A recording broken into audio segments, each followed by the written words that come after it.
Folks, it's 2026, and you know what that means? Racism, sexism, and other kinds of bigotry are apparently back in fashion. With the rise of fascist and right-wing populist movements, it's kind of no surprise those things tend to go hand in hand with various forms of bigotry. You've got public officials, high-ranking officials giving, classic, openly, transparently racist kinds of arguments. I'm not on Twitter, but I'm on Blue Sky, and I occasionally see some things from Twitter from right-wing influencer types giving various, again, bigoted arguments, often involving the notion of IQ. And I want to talk about those arguments because they're really, really dumb, and I want to make fun of them. And I'd like everyone else to be able to make fun of them as effectively as possible as well. So that's sort of the goal of this video. Okay, so what does a typical bigoted argument look like? Well, there's a lot of different kinds of them, but they all sort of take the same form. They say something about this group. This group has some quality in a higher quantity than this group, therefore this group is superior. Now I'm going to focus on the IQ-based arguments because that's something I've been seeing a fair amount of lately, and I think focusing on IQ is particularly stupid and funny. So the arguments look something like this. You're like, okay, the IQ of group X, and again, this is a kind of general schema for a bigoted IQ-based bigoted argument. The IQ of group X is higher than the IQ of group Y. Therefore, X's are superior to Y's. Now, you might already be sort of confused, like, what do these things even mean? And that's a good question that I'll sort of unpack as we go along. In general, when we are assessing the quality of an argument, there's kind of two things we can look at. One thing is what we call validity, which roughly speaking is sort of, does the structure or the internal logic of the argument make sense? The second thing you then look at is, well, are the assumptions of the argument true? And if the internal logic makes sense and the assumptions are true, then you say the argument is a sound argument, and that's usually a marker of a good argument. Now, in this case, it fails both tests, as we'll see. Most often when people get into disputes or debates about these kinds of arguments, the focus is on premise one, the kind of factual assumption. Is it true that this group has a higher IQ than this group? The bigot says yes. The other person says, no, you're an idiot, which is fair enough, right? We don't really have good evidence for this. But as I'll argue, it doesn't really matter. It's like the other problems of this argument make it so that whether one is true or not is just kind of beside the point. That's what I'm going to argue for. So again, as stated, that sort of argument is ambiguous and we need to try to clarify it. So for example, like, what does premise one mean? Groups don't have IQs. People do. So like literally this can't be exactly what's meant. Maybe one option is, well, every member of group X has a higher IQ than every member of group Y. That's crazy. Like even the biggest bigots, it's a weird kind of alliteration. I don't think they mean that. If they do, I mean, that's just so insane. Like, what are we even doing here?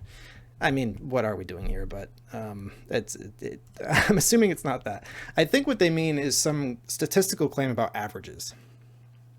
At least the ones that are going to try to like point to some pseudoscience or something. They'll say something like this. Maybe it's the average IQ of members of group X is higher than the average IQ of members of group Y. Now that opens up a funny response that I'll talk about a bit later. But so I think they mean something like this. And then the next question is, what does the conclusion mean, right? What does it mean for one group to be superior to another one? Because that's highly ambiguous too. Do you just mean like superior in the sense of having a higher IQ? Well, it better not be that, because then the argument is just a tautology. It's just like this group has a higher IQ, therefore that group has a higher IQ. That's uninteresting. What the bigot usually is arguing for is something much more substantial, right? Namely that, X's matter more than Y, right? And so they should have preferential treatment.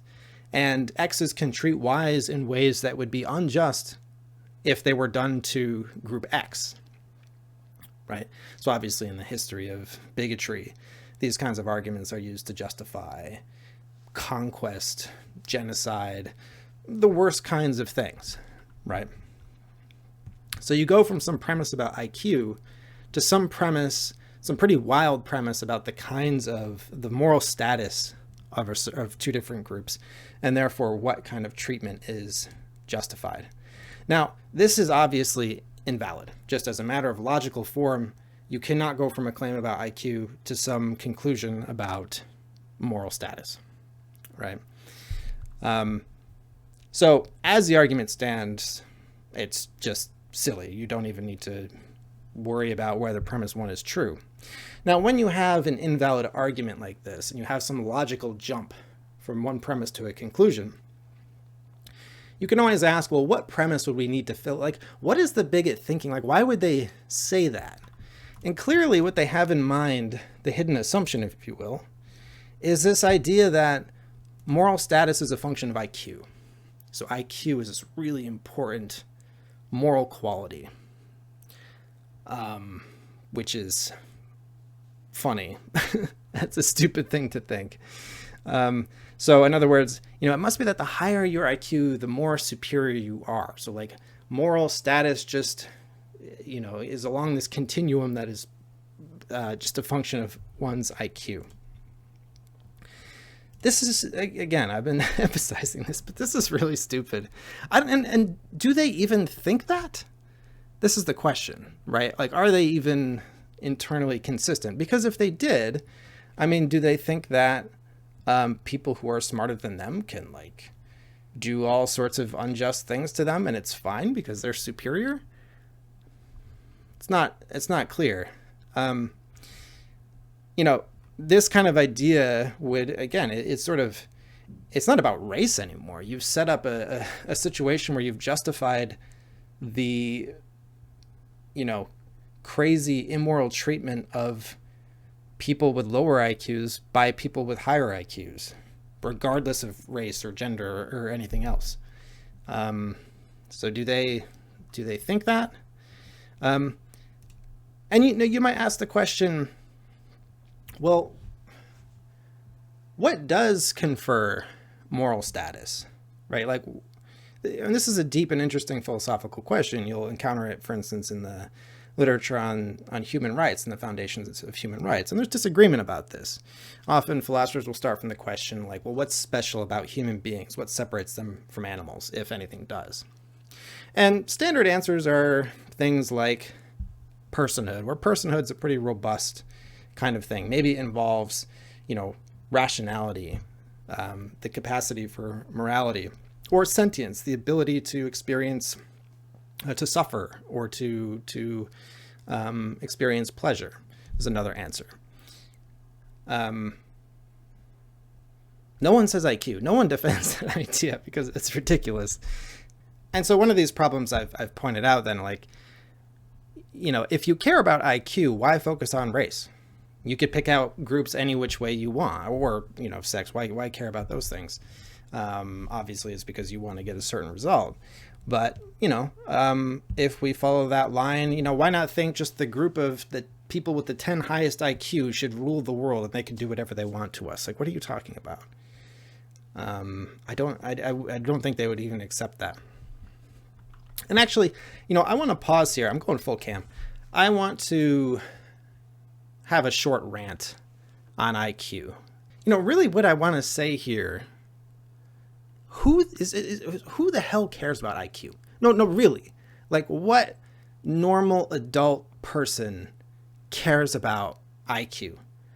As someone who's taught for many years and, been a researcher for many years, I have never once cared or thought about the IQ of a student or the IQ of a colleague or another researcher, because it just doesn't matter. It's like, what matters in students? Well, are you curious? Are you sincere? Are you persistent? Are you disciplined, and so on? Those are the things that kind of predict your outcome as a student by and large, especially as you sort of progress through the system. Just don't care. It just doesn't seem to matter. So here's my take on why arrogant, insecure, usually men, do care a lot about IQ. And I think one thing that's important is that in practice, it has this element of unfalsifiability.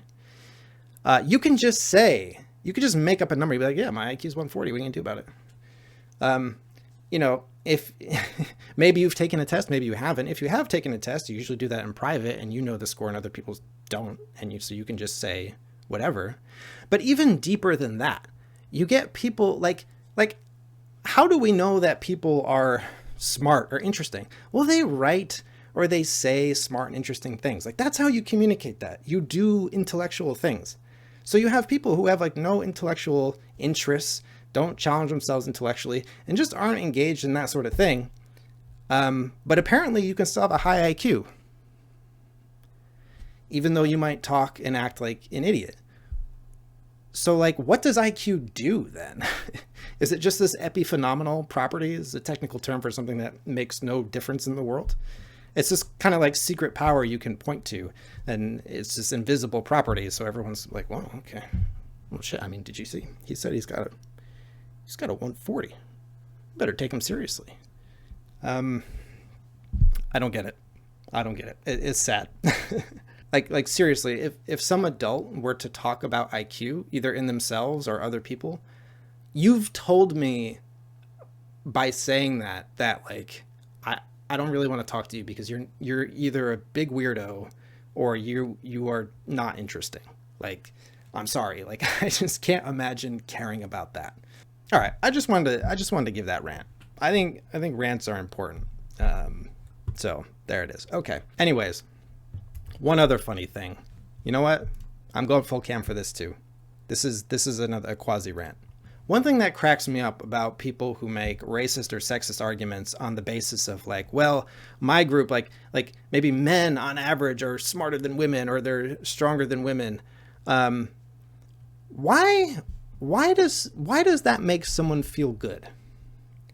I don't get it, right? Because if it's a claim about averages, like the person who's saying that, like, men on average are smarter than women, therefore something, men are superior, okay. But you're below average. You're a dummy. So regardless of what the averages are, you're still an idiot and you're advertising it to us. Why does that make you feel like it's like someone who's like, well, men are taller than women, so they're superior. But bro's 5'2". He's talking to a WNBA player. Like, we can see, like, I don't understand why that makes you feel good. It's always been a puzzle to me. Fascinating. All right, that's it. Like I said, I wanted to make fun of it. Got some good rants off. Feels good. I hope that's helpful. Again, the main takeaways are, look, all these bigoted arguments start from some, apparent fact, which is usually almost always false. But regardless of whether that claim is true or false, nothing about preferential treatment, superiority, or inferiority follows. So it's just, and unless you accept one of these bizarre views about like, well, physical strength determines how much you matter morally. Okay, at that point, like, well, at least you made your position clear, and now we can agree that it's completely ridiculous and ignore you. Anyways, so bizarre factual premise, invalid reasoning. That's how people usually express their bigoted arguments. And I hope you don't encounter them. And I hope you don't run into people who talk about IQ. And if you do, please roast them for me.